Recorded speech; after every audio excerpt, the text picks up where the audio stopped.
محمد فاتحہ.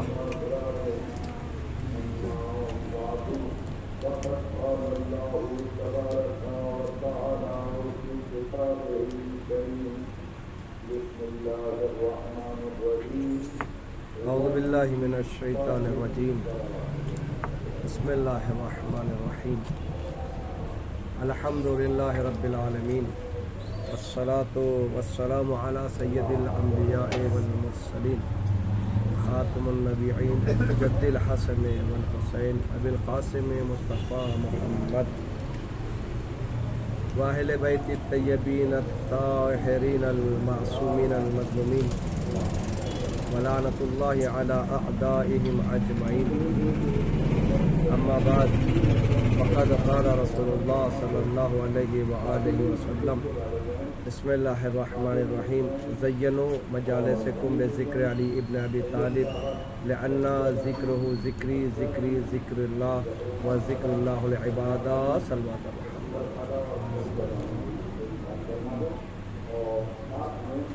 عزاداران امام حسین صلی اللہ علیہ وسلم الشہداء، ماہ محرم کی مناسبت سے غم حسین منانے کے لیے یہ مجلس عزا کا فرش ہم لوگوں نے بڑی عقیدت کے ساتھ بچھایا ہے. یقیناً امام حسین کسی ایک مذہب کے لیے نہیں ہے. جس کے بھی دل میں انسانیت پائی جاتی ہے اس کے امام حسین، چاہے وہ کسی بھی مذہب کا انسان کیوں نہ. پہلے میں اس حدیث کا مختصر سا ترجمہ آپ کو بتا دوں، اس کے بعد جو ہے انشاءاللہ رسول خدا مولائے کائنات کے سلسلے میں ارشاد فرماتے ہیں کہ زینوا مجالسکم، اپنی مجلسوں کو زینت دو علی ابن ابی طالب کے ذکر سے. کیوں زینت کیوں دینا؟ پھر اسی کے بعد رسول فرماتے ہیں لأن ذکرہ ذکری، اس لیے کہ علی کا ذکر میرا ذکر ہے اور میرا ذکر خدا کا ذکر ہے اور خدا کا ذکر عبادت ہے. یہ مختصر سی حدیث سے جو رسول خدا نے بیان کی ہے. اب مجلس کا مطلب کیا ہے، مجلس کا میننگ کیا ہے؟ مجلس کا میننگ یہ نہیں ہے کہ جو ہم سمجھتے ہیں کہ امام حسین کے فرش بچھا کر جو مجلس کرنا ہے، یہ ہے، لیکن اس کے علاوہ جو عربی زبان میں مجلس کی میننگ ہے وہ ہے چند آدمی ایک جگہ بیٹھے رہنے کو مجلس کہتے ہیں. بیٹھنے کی جگہ کو مجلس کہتے ہیں. امام حسین کا تذکرہ، اہل بیت کا تذکرہ، مولائے کائنات کا تذکرہ یہ ان مجالسوں میں ہوتا ہی ہے، کرتے ہی ہیں ہم. لیکن ان مجالسوں میں جہاں پر ہم بیٹھے رہتے ہیں، چاہے گھروں میں ہو، چاہے باغات میں ہو، چاہے میدان میں ہو یا کسی اور جگہ، اگر چار دوست اکٹھا ہو جائے تو وہاں پر علی کا تذکرہ کرنا یہ عبادت ہے. صرف مجلسوں میں نہیں بلکہ ہر جگہ علی کا تذکرہ کرنا عبادت. ٹھیک ہے، دیکھیں علی کا تذکرہ رسول خدا نے بتایا کہ اس میں صرف اور صرف علی کا تذکرہ نہیں ہو رہا. رسول بیان کر رہے ہیں کہ اگر تم اللہ کا تذکرہ کرنا چاہو، میرا تذکرہ کرنا چاہو، یا اللہ کی عبادت بجا لانا چاہ رہے ہو، میرا تذکرہ کرنا چاہ رہے ہو، تو الگ الگ کرنے کی ضرورت نہیں ہے. میرا تذکرہ الگ اور پروردگار عالم کا تذکرہ الگ نہیں، بلکہ حضرت علی کا تذکرہ شروع کر دو. اسی تذکرے میں میرا بھی ذکر شامل ہو جائے گا، اسی تذکرے میں پروردگار عالم کا ذکر شامل ہو جائے گا، اور جو ہے اللہ کا ذکر جو ہے عبادت ہے. یہ جو ہے یہاں پر پروردگار عالم یا رسول خدا نے عبادت کا لفظ استعمال کیا ہے. دو لفظ، ایک ثواب ہے اور ایک عبادت ہے. یہاں ثواب کا لفظ استعمال نہیں کیا. ثواب کا مطلب کیا ہے؟ اگر میں نے کسی کو کچھ دے دیا تو یہ اس کے بدلے میں مجھے ثواب ملے گا. میں نے کسی کو پانی پلایا تو یہ ثواب ہے، عبادت نہیں ہے.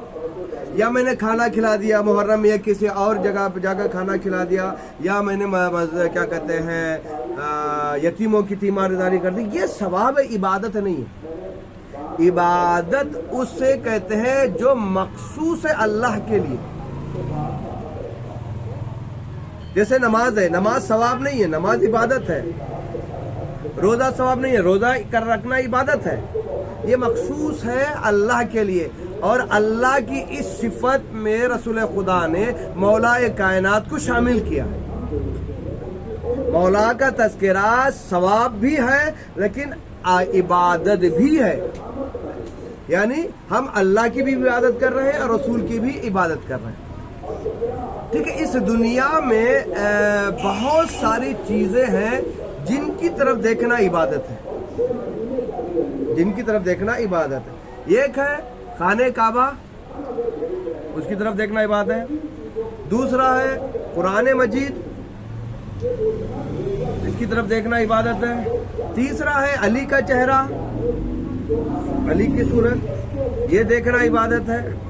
چوتھا ہے اپنے والدین کو محبت کی نگاہ سے دیکھنا، اپنے والدین کو محبت کی نگاہ سے دیکھنا، یہ عبادت ہے۔ تو لہذا ہم جو ہے کیوں دیکھیں، یہ تمام چیزوں میں، ان چاروں چیزوں میں بھی علی شامل ہے، علی الگ نہیں ہے۔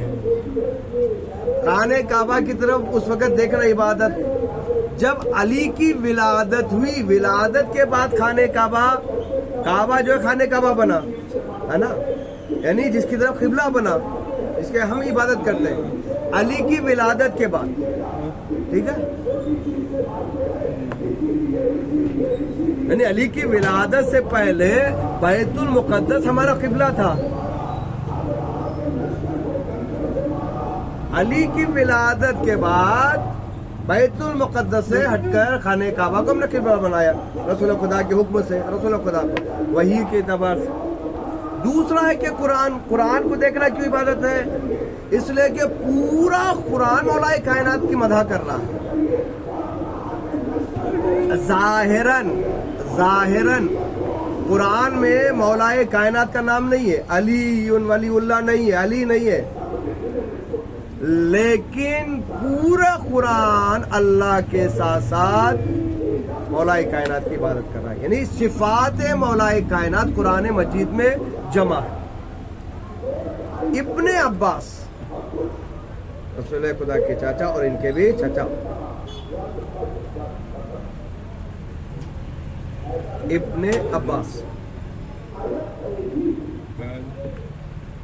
یہ روایت کرتے ہیں کہ ایک رات جو ہے میں مولا کائنات کے پاس بیٹھا تھا اور میں نے کہا کہ تفسیر قرآن بیان کریں۔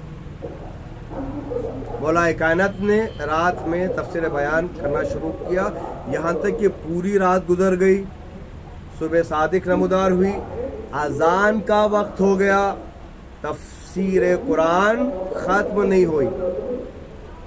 تو مولا کائنات نے ابن عباس سے کہا کہ اے ابن عباس، اگر پوری زندگی، پوری حیات جو ہے قرآن کی تفسیر بیان کرنا چاہوں تب بھی قرآن کی تفسیر مکمل نہیں ہوگی۔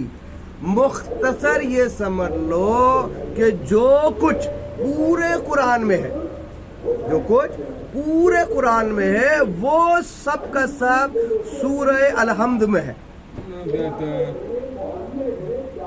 اور جو کچھ سورہ الحمد میں ہے وہ بسم اللہ الرحمن الرحیم میں ہے، اور جو کچھ بسم اللہ الرحمن الرحیم میں ہے وہ بسم اللہ کے شروع میں جو بے ہے اس بے میں ہے، اور جو کچھ اس بے میں ہے سب کچھ وہ سب جو ہے بائے بسم اللہ میں ہے، جو بے کے نیچے جو ڈاٹ، ہاں۔ اور کہا کہ رسول مولا کہنا تھا کہ انا نقطۃ تحت الباء، میں جو ہے وہ بے کا جو نقطہ ہے نا وہ میں ہوں۔ اس کا مطلب کیا ہے؟ اگر پورے قرآن کو سمجھنا ہے تو پہلے علی کو سمجھنا پڑے گا، پہلے علی کو سمجھ، کیوں؟ علی جو ہے بسم اللہ الرحمن الرحیم کا جو بے کا نقطہ ہے وہ ہے،